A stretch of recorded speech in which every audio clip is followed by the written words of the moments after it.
nhà nè con nhà nè con vui nè con nhà nè con nhà nè con vui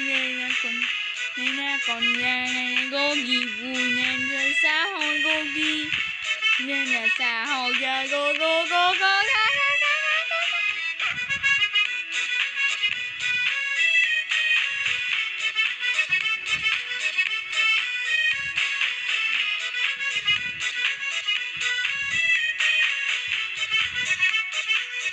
nè ăn vui